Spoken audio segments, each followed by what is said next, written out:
High, সবাই কেমন আছো? আজকে হচ্ছে কর্কট রাশির আগস্ট মাসটা কেমন যাবে সেটা একটু দেখে নেব। চলো দেখে নেওয়া যাক। প্রথমেই দেখবো যে ফিনান্সিয়ালি কীরকম যাবে মাসটা। আমি দেখছি অনেকেই কিন্তু ফিনান্সিয়াল ইস্যুসের মধ্যে অলরেডি আছো বা ফিনান্সিয়াল প্রবলেম ফেস করছো। তাদের জন্য বলবো তোমরা কিন্তু একটু ঠান্ডা মাথায় কাজ নাও, ঠিক আছে? ফিনান্সিয়াল ইস্যুস যেগুলো হচ্ছে সেগুলো কিন্তু কমে যাওয়ার পসিবিলিটি অনেক বেশি আগস্ট মাসে। আমি দেখছি যারা ফিনান্সিয়াল ইস্যুস যারা তোমরা ফেস করছো সেটা কিন্তু কমে যাওয়ার পসিবিলিটি রয়েছে, এবং নতুন করে একটা ফিনান্সিয়াল অপরচুনিটি আসার পসিবিলিটি রয়েছে যেখান থেকে টাকা পয়সা আসবে এবং তোমাদের প্রবলেম যেটা রয়েছে সেটা অনেকটা কমে যাবে, ঠিক আছে? সো ডোন্ট ওয়ারি, যে যাদের টাকা পয়সা আটকে ছিল কোথাও সেখান থেকে টাকা পয়সা আসার চান্সেস রয়েছে। যাদের টাকা পয়সা চেষ্টা করেও আসছিল না বা কোনো কারণে বারবার আসলেও খরচা হয়ে যাচ্ছিলো, তাদেরও কিন্তু আগস্ট মাসটা অনেকটা বেটার যাবে। So don't worry. এবার আমি একটু দেখবো যে যারা হেলথ ওয়াইজ কেমন যাবে, হেলথ কেমন থাকবে, ঠিক আছে? হেলথ কিন্তু ভালো যাবে।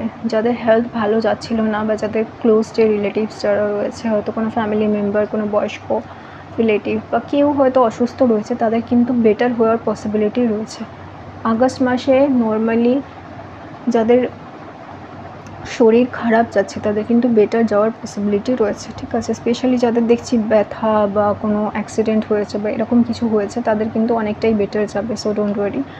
আর আমি দেখছি যারা জব করছে বা যারা বিজনেস করছে তাদের মধ্যে অনেকেরই কিন্তু একটু হতাশা কাজ করছে, একটু অনেকটাই কোথাও না কোথাও ফ্রাস্ট্রেশন কাজ করছে, ঠিক আছে? যেটা চাইছিল সেটা হচ্ছিল না, কিন্তু সেটা কিন্তু ফাইনালি আগস্ট মাসে হয়ে যাওয়ার পসিবিলিটি রয়েছে, এবং সেই যে যেটা হবে সেটা কিন্তু অত্যন্ত ভালো একটা অপরচুনিটি আসবে। সেখানে কিন্তু কুইক অ্যাকশান নিতে হবে। যারা জব সার্চ করছে, যারা বিজনেস করছে, তাদের জন্য কিন্তু এই টাইমটা বেটার, আগের মাসের থেকে অনেকটা বেটার যাবে, জুলাইয়ের থেকে অনেকটা বেটার যাবে।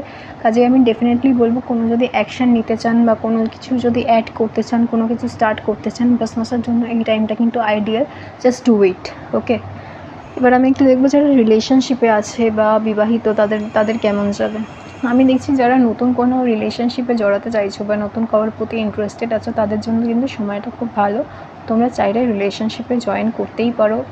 ফাইনালি হয়তো তুমি যদি প্রপোজ করতে চাও করতে পারো। এই টাইমটা কিন্তু ভালো, নতুন রিলেশনশিপ শুরু হওয়ার কিন্তু পসিবিলিটি রয়েছে। যারা ম্যারিড তাদের ক্ষেত্রে দেখছি অনেকেই কিন্তু নিজেকে কন্ট্রোল করে রেখেছো। কিছু একটা প্রবলেম হচ্ছে তোমার এবং তোমার পার্টনারের মধ্যে, তাই তুমি নিজেকে কন্ট্রোল করে রাখার চেষ্টা করছো, নিজের ইমোশনগুলোকে কন্ট্রোল করে রাখার চেষ্টা করছো, নিজেদের মধ্যে খোলাখুলিভাবে কথা বলছো না, সেই জন্য কিন্তু প্রবলেম তৈরি হচ্ছে।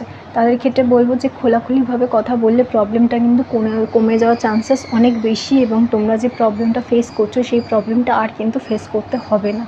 কাজেই ডেফিনেটলি বলবো নিজেদের মধ্যে কমিউনিকেট করো, তোমরা যেটা চাইছো সেটা কিন্তু হয়ে যাবে। যা ঝামেলা হচ্ছে সেটা কিন্তু কমে যাওয়ার পসিবিলিটি অনেক বেশি।